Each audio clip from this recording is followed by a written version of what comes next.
નમસ્કાર મિત્રો, હું છું ગોપાલ ઇટાલિયા. 2 દિવસીય ગુજરાતના પ્રવાસ ઉપર આમ આદમી પાર્ટીના રાષ્ટ્રીય કન્વીનર અરવિંદ કેજરીવાલજી આવી રહ્યા છે. આ 2 દિવસના કાર્યક્રમોની માહિતી આપ સૌને હું આપવા માંગુ છું. છેલ્લા 10 કરતા પણ વધુ દિવસોથી માનનીય શ્રી ઈશુદાનભાઈ ગઢવી અને માનનીય અમારા યુવા ખેડૂત આગેવાન પ્રવીણભાઈ રામના નેતૃત્વમાં પરિવર્તન લાવો ખેડૂત બચાવો યાત્રા ચાલી રહી છે.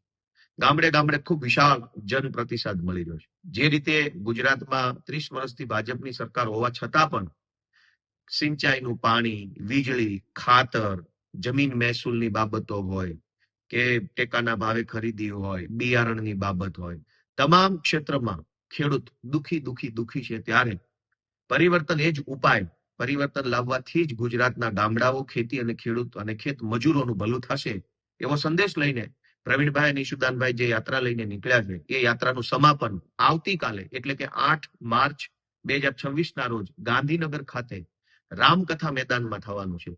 રામકથા મેદાન ગાંધીનગરમાં બપોરે 3 વાગ્યે માનનીય અરવિંદ કેજરીવાલજી ઉપસ્થિત રહી અને ગુજરાતના ગામડા, ખેતી, ખેડૂત અને ખેત મજૂરો વિશે આગળનું જે કાંઈ એમનું માર્ગદર્શન અને આમ આદમી પાર્ટીના સંઘર્ષ જે છે એને રજૂ કરવાના છે.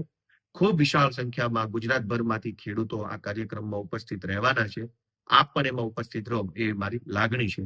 બીજો કાર્યક્રમ તારીખ 9 માર્ચ 2026 સુરત ખાતે અરવિંદ કેજરીવાલજી અને આમ આદમી પાર્ટીના પ્રદેશ નેતાઓની ઉપસ્થિતિમાં ક્ષેત્રીય બૂથ કાર્યકર્તા સંમેલન યોજાવાનું છે.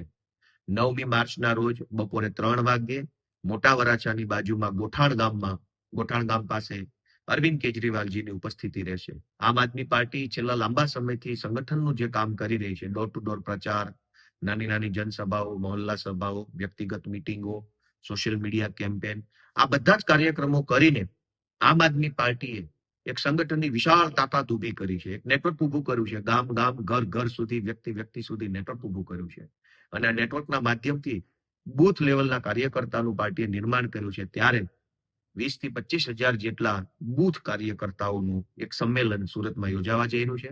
સમગ્ર દક્ષિણ ગુજરાતમાંથી ખૂબ વિશાળ સંખ્યામાં કાર્યકર્તાઓ ઉપસ્થિત રહેવાના છે. આપ પણ એમાં ઉપસ્થિત રહો એવી લાગણી સાથે ફરી એકવાર 8મી માર્ચે ગાંધીનગર ખાતે, 9મી માર્ચના રોજ સુરત ખાતે અરવિંદ કેજરીવાલજીની ઉપસ્થિતિમાં આમ આદમી પાર્ટી દ્વારા આયોજિત કાર્યક્રમોમાં આપ સૌ ઉપસ્થિત રહો એવી મારી હાર્દિક વિનંતી છે. ખૂબ ખૂબ આભાર.